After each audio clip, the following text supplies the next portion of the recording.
केंद्र सरकारकडून सर्वात मोठी बातमी समोर आली आहे। घर असेल, शेती असेल, जमिनी असतील किंवा कोणतीही जागा असेल तर आता अशा प्रकारच्या सर्व प्रॉपर्टीवर सरकारने नवीन 10 नियम लागू केले आहेत।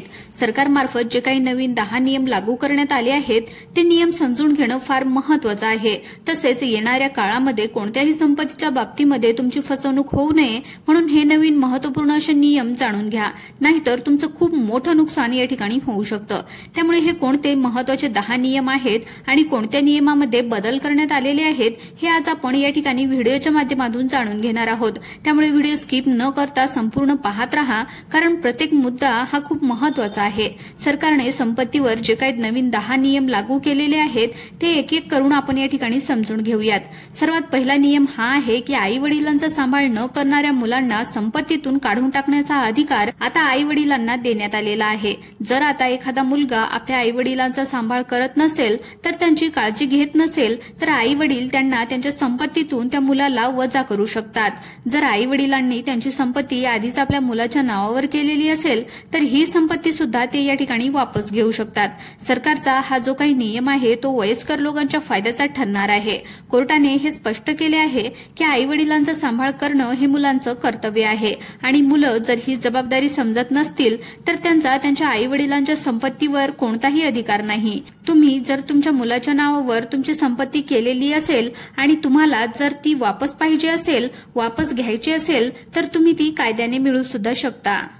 वयस्कर लोकांच्या बाजूने असणारा हा महत्त्वाचा निर्णय सुप्रीम कोर्ट आणि हायकोर्ट या दोन्ही कोर्टाकडून घेण्यात आलेला आहे। दुसरा जो महत्त्वाचा नियम आहे तो असा आला आहे की कोणत्याही बँकेद्वारे जप्त केलेली जी काही प्रॉपर्टी आहे ती विकत घेणे आता कोणालाही शक्य झालं आहे। जेव्हा एखादी व्यक्ती कर्ज काढत असते त्यावेळेला एखाद्या व्यक्तीला ती वस्तू तारण म्हणून ठेवावी लागत असते आणि समजा ही व्यक्ती जर कर्ज फेडू शकली नाही तर तारण ठेवलेली जी काही वस्तू आहे त्यावर जप्ती आणली जाते। बरेच जण कर्ज काढत असताना तारण म्हणून आपली शेती, घरं किंवा जागा तारण म्हणून ठेवत असतात। बँकेकडून घेतलेलं कर्ज जर या व्यक्तीला फेडता आलं नाही तर बँकेकडून ही वस्तू जप्त केली जाते। तर ही जी काही जप्त केलेली शेती, घरे किंवा दुकानं असते म्हणजेच कोणतीही प्रॉपर्टी आहे ही जप्त केलेली प्रॉपर्टी सहज आणि स्वस्तामध्ये कोणत्याही सामान्य व्यक्तीला खरेदी करता येणार आहे। त्यासाठी सरकारने बँकनेट नावाचं एक नवीन पोर्टल लॉन्च केलं आहे आणि या पोर्टलवर बँकेने जप्त केलेले जे काही घरे, दुकाने, प्लॉट किंवा शेती आहे यांची सर्व माहिती असणार आहे।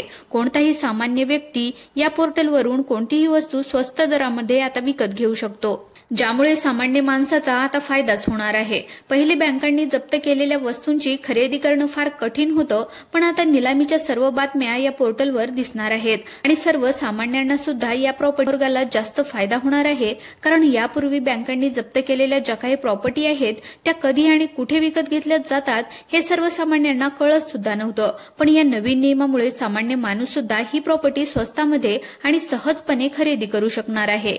पुढचा जो काही नियम आहे तो सुद्धा अतिशय महत्त्वाचा नियम असणार आहे। तुमच्या संपत्तीचा सर्व डेटा तुमच्या आधार कार्डला लिंक असणं आता अनिवार्य आहे। बऱ्याच राज्यांमध्ये संपत्तीचा डेटा आधार कार्डला लिंक करणं आवश्यक केलेलं आहे। उदाहरण जर द्यायचं म्हटलं तर उत्तर प्रदेश राज्यामध्ये प्रधानमंत्री किसान सन्मान निधी योजनेचा जर तुम्हाला लाभ घ्यायचा असेल तर त्या शेतकऱ्यांच्या संपत्तीची माहिती ही आधार कार्डला लिंक केलेली पाहिजे। सर्व संपत्तीची माहिती आधार कार्डला लिंक केल्यामुळे जो काही काळा बाजार आहे तो आता थांबणार आहे आणि ज्या लोकांना गरज आहे त्या लोकांनाच या सरकारी योजनांचा फायदा मिळणार आहे। भारतातील काही राज्यांमध्ये हा नियम सध्या लागू करण्यात आला आहे आणि हळूहळू सर्व राज्यांमध्ये हा नियम लागू होणार आहे। पुढचा जो काय महत्त्वाचा नियम आहे तो म्हणजेच मुलगा आणि मुलीचा आई वडिलांच्या संपत्तीवरचा अधिकार। दिल्ली हायकोर्टाने स्पष्ट केलेलं आहे की आता मुलगा आणि मुलगी आई वडिलांच्या घरामध्ये तेव्हाच राहू शकते जेव्हा त्याची परवानगी असेल। आई वडिलांना जर वाटलं तर ते आपल्या मुलांना घरातून बाहेर सुद्धा काढू शकतात, तसंच त्यांच्या स्वकमाईतून खरेदी केलेल्या संपत्तीतून सुद्धा बाहेर काढू शकतात। तुमची पूर्वजात पिढीगत जी काही संपत्ती आहे त्यावरच फक्त तुमचा अधिकार तुम्ही गाजवू शकता, परंतु आई आईवडिलांनी जी काही स्वतः कमावलेली संपत्ती आहे त्यावर तुम्ही अधिकार सांगू शकत नाही आणि त्यांच्या परवानगीशिवाय त्या ठिकाणी तुम्ही राहू सुद्धा शकत नाही। पुढचा जो काही नियम आहे तो जावयाच्या आपल्या सासऱ्याच्या संपत्तीवर अधिकार।